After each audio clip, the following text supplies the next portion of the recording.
Aloha! Welcome to another calculus video. In this video, we're going to use the technique of integration by substitution to evaluate definite integrals. And the one thing you have to remember when you're evaluating definite versus indefinite integrals is you now have limits of substitution.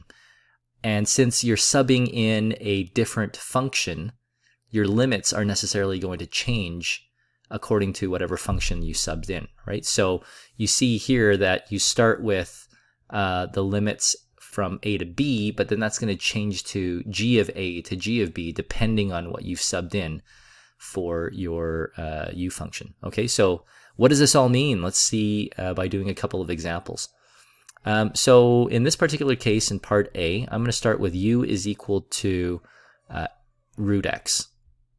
Okay, and so du would be equal to 1 over 2 root x. Okay, and for those of you that are wondering how did we come up with that, remember that if u is equal to, let's do it in power form, x to the half, then du would be equal to half x to the negative half. That's the power rule, dx, right? Which is essentially equal to this, okay, except I forgot the dx.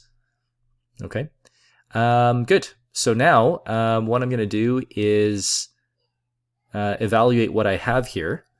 And it looks like I've got, if I do this, if I go 2 du, I will have 1 over root x dx. Okay, so that's simply manipulating this equation right here.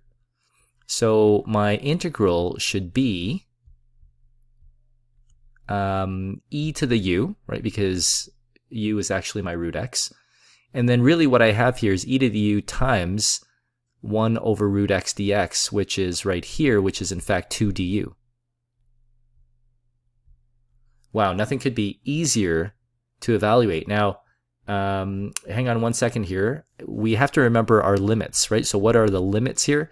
We can't put in 9 and 1 because that was when our integrand was in terms of x. Now that our integrand is in terms of u, I actually have to substitute in the limits that are equivalent to 1 and 9, okay? And I do that by simply refreshing my memory as to what u actually represented. So since u is equal to the square root of x, then I have to square root each of 9 and 1, okay? So then this would be equal to the square root of 1, and this would be equal to the square root of 9. Okay, so I'll clean that up. So that would be 2 times the integral from 1 to 3 of e to the u du. Okay, now the antiderivative of e to the u is precisely e to the u. And so when we're evaluating this, we have to evaluate from 1 to 3. And so my final answer is going to be e to the 3, or e cubed, minus e to the 1. Okay, and I'll just leave that as an exact value. All right, and in this second example, we're going to do basically the same thing. I guess the twist is that we've got trig functions. So I'm thinking that maybe u is equal to sine x here.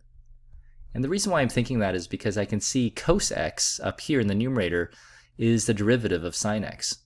Okay, so u is equal to sine x, which makes du equal to cos x dx.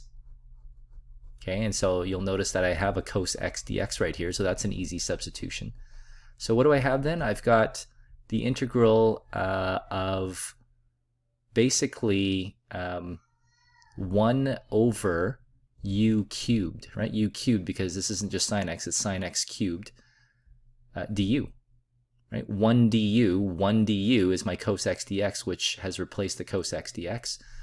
What's left are my limits, and so these are in terms of x. Since I'm sticking with u, I have to go with sine, right?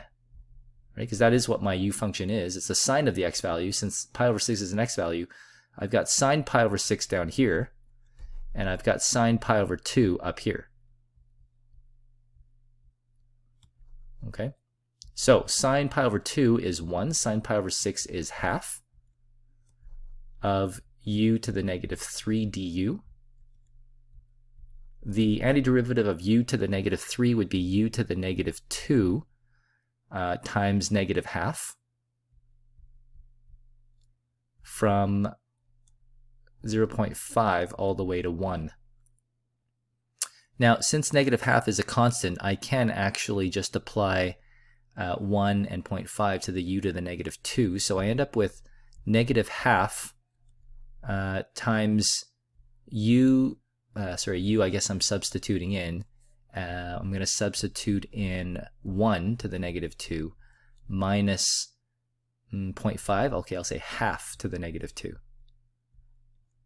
Okay, and then I'll just make use of this space up here.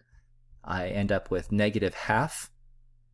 1 to the negative 2, of course, is 1. And then minus half to the negative 2 is really, well, it's really 4, isn't it? So I end up with negative half times negative 3, which is equal to 3 halves, or 1.5. Okay, and there's my final answer.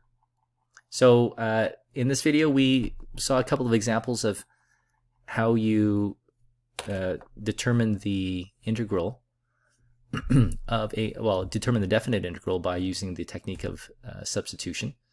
And the one thing that you have to take away from this, of course, is your limits. Okay, you need to convert your limits to something that corresponds to the function that you've substituted in.